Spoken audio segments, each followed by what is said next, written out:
Les doy la bienvenida a un nuevo capítulo de nuestra catequesis. Esta semana retomaremos el hilo de nuestros capítulos regulares, que durante las últimas semanas han ido desarrollando la teología sobre el Espíritu Santo. En esta ocasión proseguiremos el hilo de nuestra porción del catecismo, comenzando con los episodios relativos a la Iglesia. Frente al rechazo contemporáneo hacia la institucionalidad jerárquica, en este capítulo reivindicaremos a la Iglesia como un misterio de salvación que brota del designio eterno de la Santísima Trinidad. No es estrictamente las personas humanas que componen la Iglesia, sino las personas divinas que ponemos nuestra fe. Pero la fe en la Trinidad es indisociable de la fe en su acción concreta en la comunidad que éste ha instituido para actuar en el mundo. Al examinar la inseparabilidad de sus dimensiones humana y divina, visible e invisible, la comunidad eclesial se nos presenta como un sacramento universal de salvación y un misterio de comunión. Solo de esta mirada sobrenatural se puede entender la coexistencia de elemento comunional mariano con un apostólico petrino al interior del misterio de la Iglesia.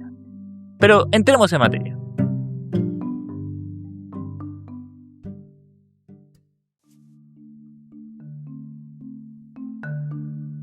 Se escucha hoy con frecuencia el eslogan Jesucristo sí, Iglesia no, o la declaración creo en Dios pero no en los curas. La desafección hacia la institucionalidad jerárquica ha ido ganando terreno progresivamente en nuestras sociedades, que marcadas por el individualismo se sienten incómodas con la canalización de la vivencia religiosa cristiana mediante la inserción en una comunidad humana dotada de estructuras externas y autoridades establecidas a las que hay que obedecer. Como dijimos hace 2 capítulos, se contrapone así la espiritualidad a la religiosidad, o por usar la terminología de Kierkegaard, se distingue entre el cristianismo, experiencia transformadora en encuentro íntimo con Jesucristo, y la cristiandad, participación regular en las prácticas litúrgicas y el modo de vida de una sociedad humana que se declara mediador entre Dios y los hombres. Detrás de esto se encuentra desde luego la valoración negativa de la realidad eclesial. La Iglesia Católica en cuanto a institución es vista como algo obsoleto y retrógrado, que se aferra a las lógicas jerárquicas y autoritarias de otras épocas. El desprestigio de estas estructuras anacrónicas se refuerza todavía más por el vergonzoso flagelo de los abusos por parte del clero, que aprovechándose del prestigio que les entregaba su posición de líderes espirituales, manipuló y vulneró de modo brutal a personas frágiles que habían depositado en ellos su confianza. Que semejantes crímenes hayan sido cometidos por quienes pretendían actuar en nombre de Dios, ciertamente desafía nuestra fe y nos lleva a pensar que algo andaba muy mal en la Iglesia. De modo más general, la incoherencia de los propios católicos debe ser considerada una de las causas más importantes de la desafección frente a la Iglesia, e incluso del directo ateísmo. Así lo reconoció el propio Concilio Vaticano II, declarando respecto de este último que los católicos somos en parte responsables. Como se dice en la Constitución Pastoral Gaudium et Spes, quienes voluntariamente pretenden apartar de su corazón a Dios y soslayar las cuestiones religiosas, desoyen el dictamen de su conciencia y por tanto no carecen de culpa. Sin embargo, también los creyentes tienen esto parte de su responsabilidad, porque el ateísmo, considerado en su total integridad, no es un fenómeno originario, sino un fenómeno derivado de varias causas, entre las que se debe contar también la reacción crítica contra las religiones y ciertamente, en algunas zonas del mundo, sobre todo contra la religión cristiana. Por lo cual, en esta génesis del ateísmo pueden tener parte no pequeña los propios creyentes, en cuanto que, con el descuido de la educación religiosa, o con la exposición inadecuada de la doctrina, o incluso con los defectos de su vida religiosa, moral y social, han velado más bien que revelado el genuino rostro de Dios y de la religión. Hasta aquí la cita del Vaticano II. Una posible reacción frente a estas críticas sería intentar suavizarlas mediante la contextualización, mostrando que el escandaloso mal ejemplo de unos cuantos no debe llevarnos a ignorar el buen testimonio que dan otros tantos. Se podría en efecto defender plausiblemente que, pese a la gravedad de los casos de abusos, la Iglesia en su conjunto realiza una labor social generalmente positiva. En términos crudamente utilitaristas, el bien global que produce la institución eclesial supera con creces sus daños colaterales, para lo que en cualquier caso vale la pena preservarla. A este respecto, se cuenta que Diego Portales escribió con sarcasmo al piadoso Mariano Egaña en una carta: «Usted cree en Dios, pero yo creo en los curas». Detrás de esta cruda declaración estaría la convicción pragmática de que, incluso si se apoya en una doctrina falsa, la Iglesia y su jerarquía realiza una importante labor positiva en la sociedad. La institucionalidad religiosa reforzaría la cohesión social, proveería guía moral e inspiración, y daría sustento para el desarrollo de una amplia labor de promoción humana. Es una sensibilidad típicamente asociada con el conservadurismo escéptico, que valora la función social de las creencias y valores tradicionales sin adherir dogmáticamente a ellos. Pero durante las últimas décadas del siglo pasado, Una parte importante de la teología de liberación adoptó este mismo enfoque. Se puede tomar distancia respecto de la lectura más ortodoxa y tradicional de los dogmas, pero aún así reconocer la fuerza inspiradora de la Iglesia y usarla como un instrumento para la promoción de la revolución y la lucha por una mayor justicia social. Incluso el anticlerical Augusto Comte, padre del positivismo científico, se propuso al final de sus días fundar una religión de la humanidad que contara con una estructura eclesial similar al catolicismo y promoviera en el mundo los valores humanistas y seculares. Pero este modo de plantear las cosas es naturalmente inaceptable para el verdadero creyente, que no puede permitirse ver la Iglesia como una gigantesca ONG filantrópica. El bien que hace la Iglesia en este mundo opera sin duda como un motivo de credibilidad respecto a su origen sobrenatural, sirviendo de testimonio del modo en que Dios actúa en ella y se vale de sus estructuras para derramar innumerables bienes sobre el mundo. Así, el ver en la Iglesia una fuerza que actúa en favor del bien y la justicia y que concretamente nos acompaña y asiste en nuestra búsqueda de Dios, es sin duda ocasión de conversión para muchas almas. Pero la credibilidad última de la Iglesia no se obtiene mediante la constatación de salvo positivo que puede entregar un eventual cálculo utilitarista de los costos y beneficios que tiene la institución. Solo mediante el establecimiento de este origen sobrenatural se puede entregar una base sólida que justifique nuestra fe sobrenatural e inquebrantable en la Iglesia.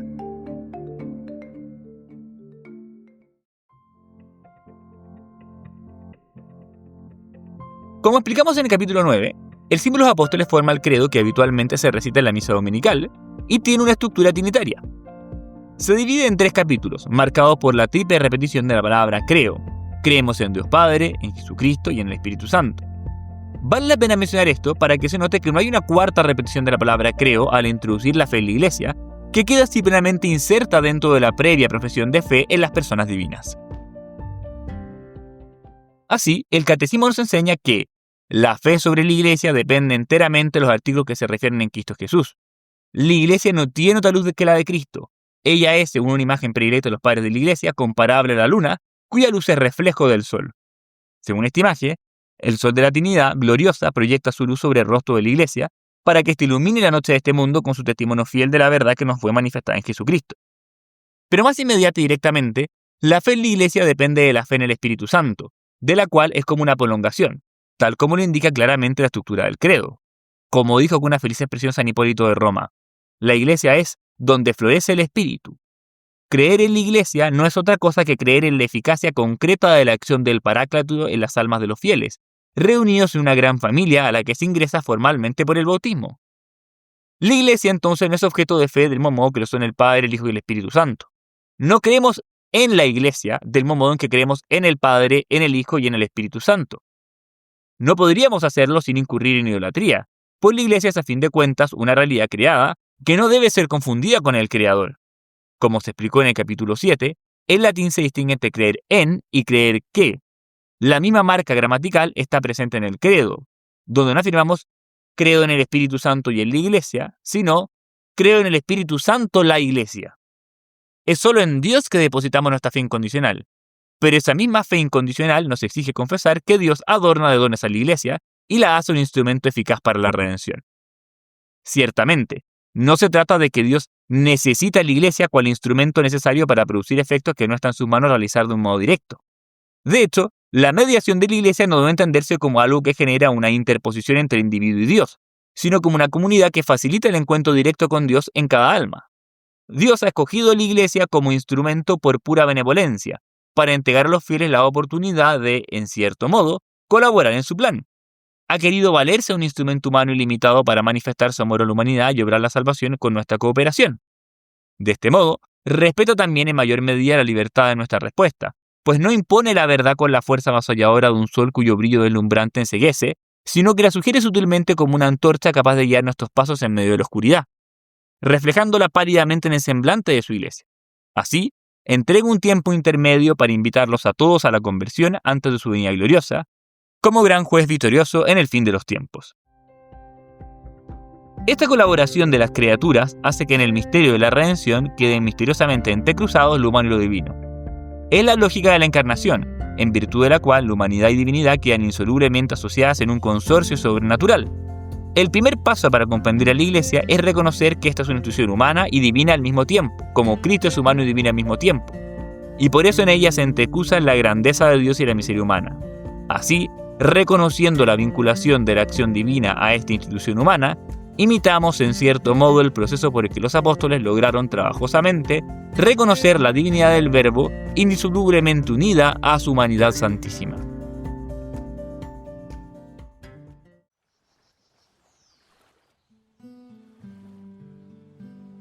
Pero, ¿qué es la Iglesia? La palabra iglesia viene del griego eklesia, que en su raíz significa llamada fuera o convocación. Por eso tiene la connotación de una comunidad peregrina en salida, cuya identidad está determinada por una llamada o convocatoria que congrega desde todas partes. En sus orígenes, la palabra designaba reuniones o asambleas generales. Podía tratarse de asamblea de carácter deliberativo y político, como era el caso de la famosa Eclesia o Asamblea General de la Atenas Democratia, que reunía a todos los ciudadanos varones mayores de edad. En la Biblia el concepto tiene una connotación más religiosa, pues en la tradición del Antiguo Testamento se usaba este término para designar a la congregación del pueblo escogido en presencia de Yahvé. La Eclesia es por antonomasia la Asamblea de Israel a los pies del Sinaí, donde el pueblo recibió la ley y fue constituido como nación santa. Por eso explica el catecismo que, dándose a sí mismo el nombre de Iglesia, la primera comunidad de los que creían en Cristo se reconoce heredera de aquella asamblea. Palabras como el alemán Kirche y el inglés Church se traducen habitualmente hoy como iglesia, pero en realidad se derivan del griego Kyriake, que significa la que pertenece al Señor. El término en realidad se acuñó primero para designar el domingo como día dedicado al culto cristiano, pero luego se usó por extensión para referirse a la asamblea de los fieles que se reunía regularmente cada domingo para participar en la Eucaristía. De hecho, es habitual que en el Nuevo Testamento el término iglesia designe primeramente a la asamblea litúrgica. Así lo usa San Pablo cuando se refiere a las divisiones y abusos litúrgicos que tenían lugar entre los corintios, cuando se reúnen en la iglesia, y da indicaciones sobre la conducta que debe observarse en la iglesia, y cuando toda la iglesia está reunida en un lugar.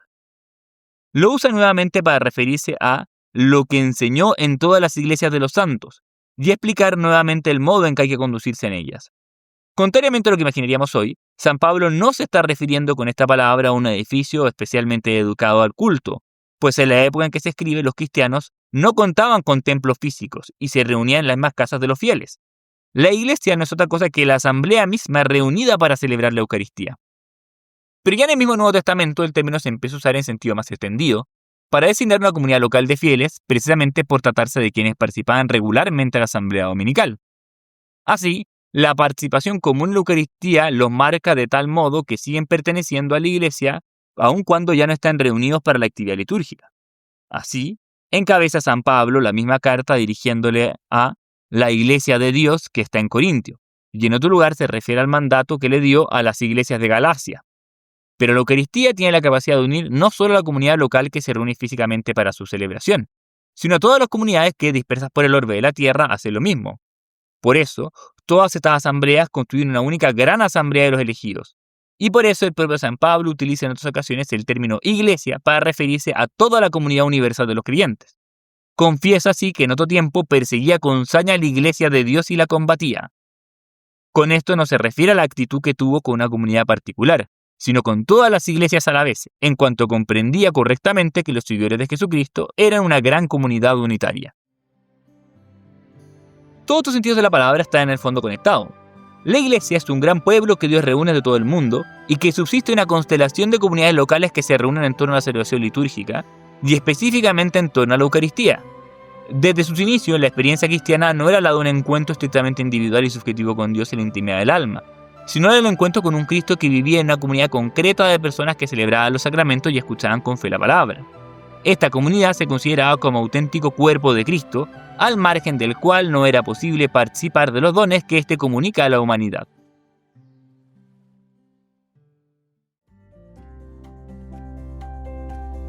Hasta antes del Concilio Vaticano II, era común comenzar el estudio de la eclesiología desde la voluntad fundacional de Cristo. Lo primero era demostrar que Jesucristo durante su vida realizó acciones que dan cuenta inequívoca de fundar una sociedad visible y estructurada, de la cual sería legítima la actual estructura institucional de la Iglesia. Esta perspectiva cristocéntrica tenía la función de subrayar los aspectos humanos de la Iglesia, entroncándolos con el misterio de la encarnación del Verbo y contrarrestando así la tendencia protestante de separar e incluso contraponer la Iglesia visible o externa, que en su caminar terreno incluye a santos y pecadores, a la Iglesia invisible o comunión espiritual de los santos. Calvino, por ejemplo, distinguía netamente entre la Iglesia como comunidad de los auténticamente predestinados y la mera manifestación antropológica de esta comunidad con ciertas institucionalidades humanas.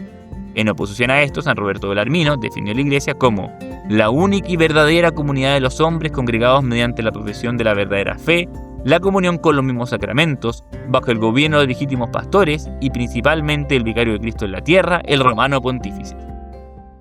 Tendremos tiempo en los posteriores capítulos de profundizar más en esta dimensión visible e institucional que nos permite reconocer a la Iglesia en este mundo. Pero lo que se refiere al punto de partida, se ha vuelto común desde el Concilio Vaticano II privilegiar la conexión de la Iglesia con el misterio y la Santísima Trinidad. De este modo se evita enfatizar la dimensión histórica y visible a tal punto que se pierda de vista que lo que subyace a la Iglesia y la fundamenta es el designio eterno e invisible del Dios uno y trino. La Iglesia solo puede ser entendida si se la comprende como un misterio de salvación que brota desde la intimidad de la Trinidad. No es una respetable institución humana que haya sido fundada en cierto momento del tiempo por una insigne personalidad. Es un designio eterno de Dios que estaba oculto desde el principio y se fue manifestando progresivamente en la historia. Más que fundar una institución, lo que Jesucristo hizo fue manifestar y realizar este designio misterioso, que alcanzará su consumación al fin de los tiempos, y que en este mundo permanece al mismo tiempo revelado y ocultado por la estructura visible de la Iglesia. En esta línea, el Catecismo sostiene que la Iglesia está en la historia, pero al mismo tiempo la trasciende. Solamente con los ojos de la fe se puede ver al mismo tiempo en esta realidad visible una realidad espiritual portadora de la vida divina.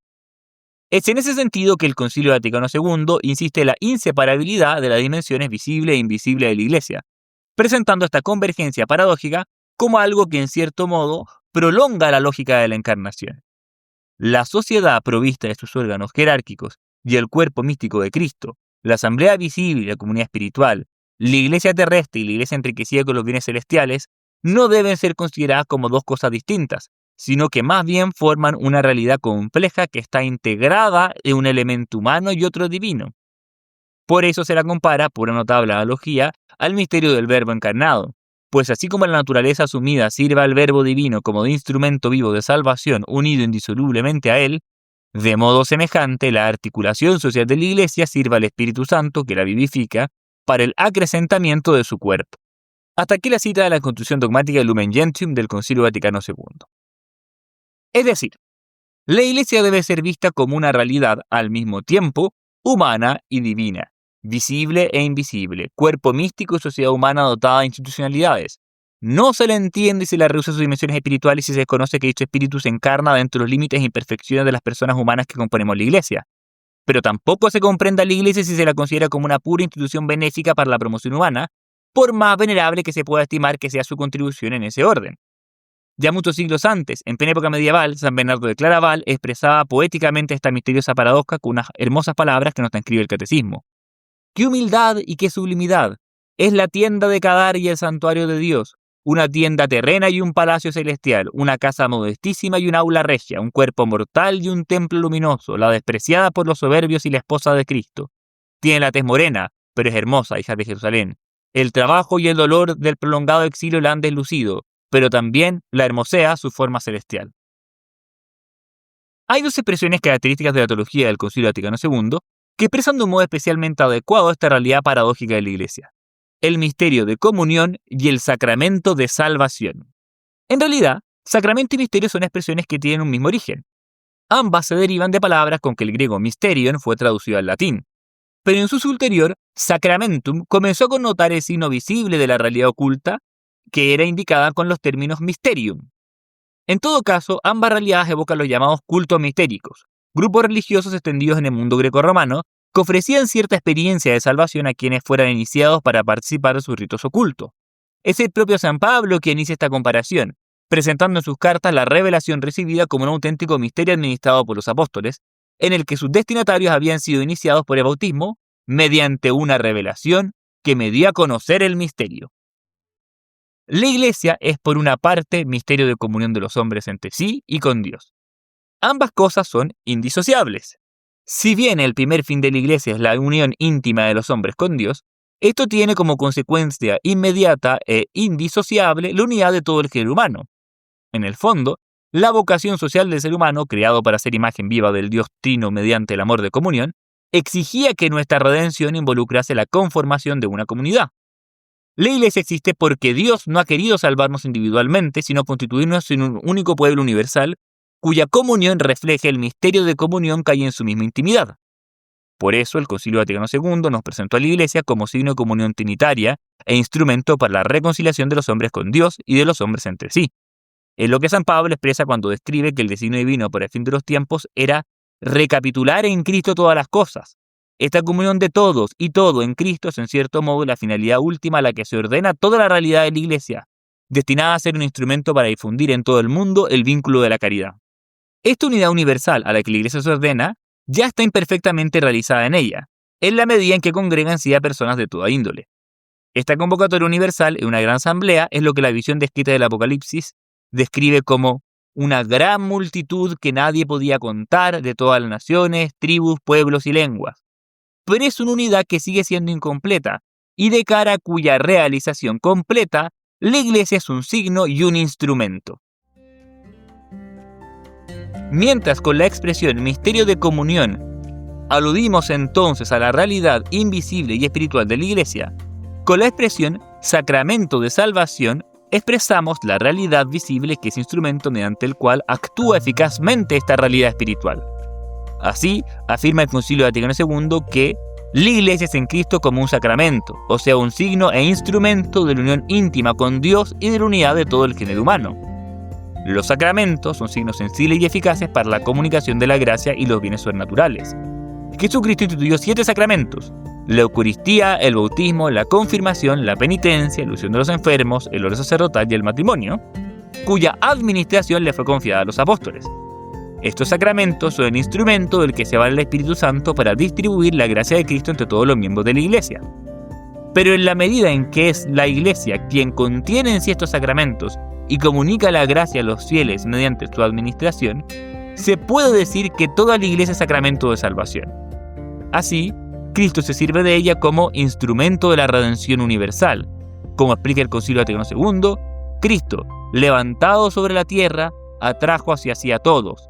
Habiendo resucitado de entre los muertos, envió a sus discípulos a su Espíritu vivificador, y por él hizo a su cuerpo, que es la Iglesia, sacramento universal de salvación.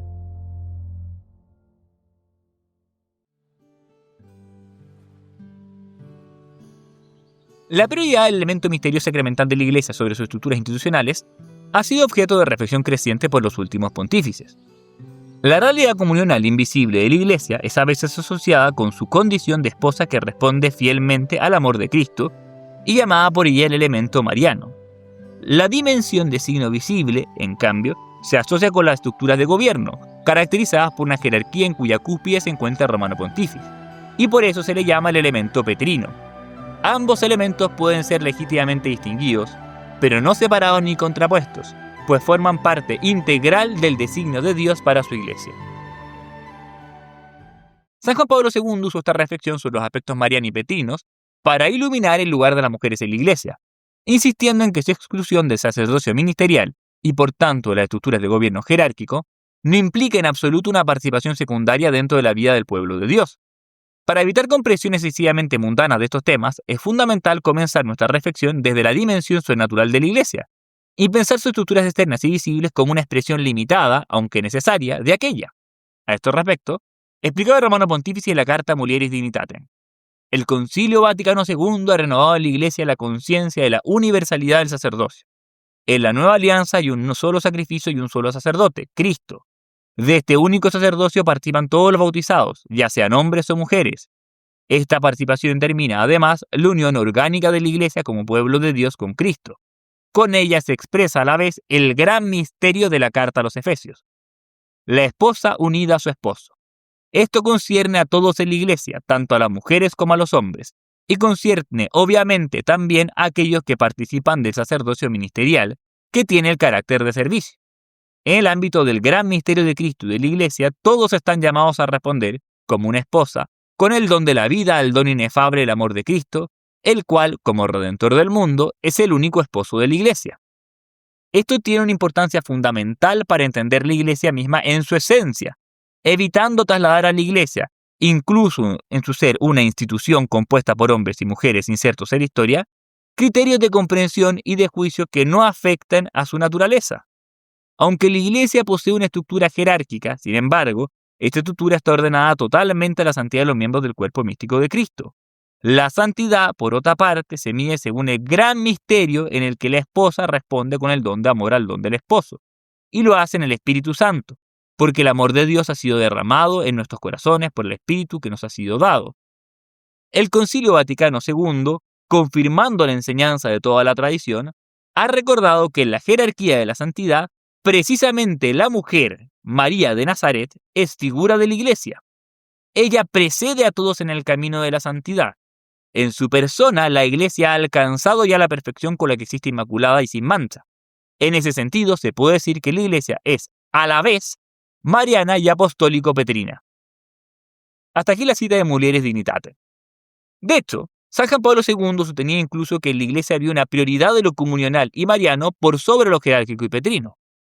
Así, explicaba una locución a los cardenales y prelados de la curia romana. Este perfil mariano es igualmente, si no es mucho más, fundamental y característico para la Iglesia que el perfil apostólico y petrino, al que está profundamente unido. La dimensión mariana de la Iglesia antecede a la petrina, aunque está estrechamente unida a ella y sea complementaria. María la Inmaculada precede a cualquier otro, y obviamente al mismo Pedro y a los apóstoles. Como bien ha dicho un teólogo contemporáneo, María es reina de los apóstoles sin pretender para ella los poderes apostólicos. Ella tiene otra cosa y más. Hasta aquí la cita de San Juan Pablo II. Tendremos ocasión de profundizar más adelante sobre los aspectos institucionales y jerárquicos de la Iglesia. Por ahora me interesaba destacar su conexión con este elemento sobrenatural, que es en cierto modo lo más fundamental. Si no se lo tiene presente, podemos caer en una visión puramente sociológica y mundana que confunde las cosas y distorsiona el verdadero sentido de la Iglesia.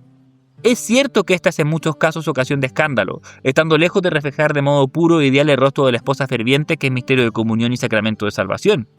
Pero en definitiva esto se produce porque ella solo puede realizar su misión siendo una sociedad humana real, con todo el elemento de vulgaridad que ello supone. Lo sobrenatural está realmente ahí presente, pero permanece invisible y adquiere eficacia actuando a través de un instrumento que a veces es grotescamente humano.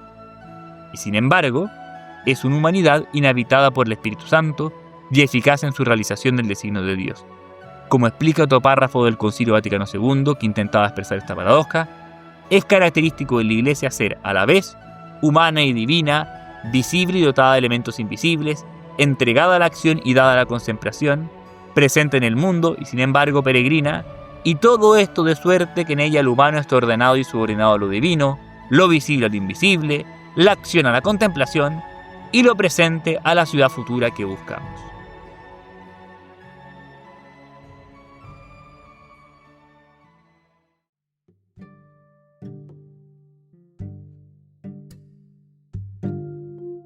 Agradezco mucho a quienes han escuchado el episodio y los invito a difundirlo entre sus conocidos.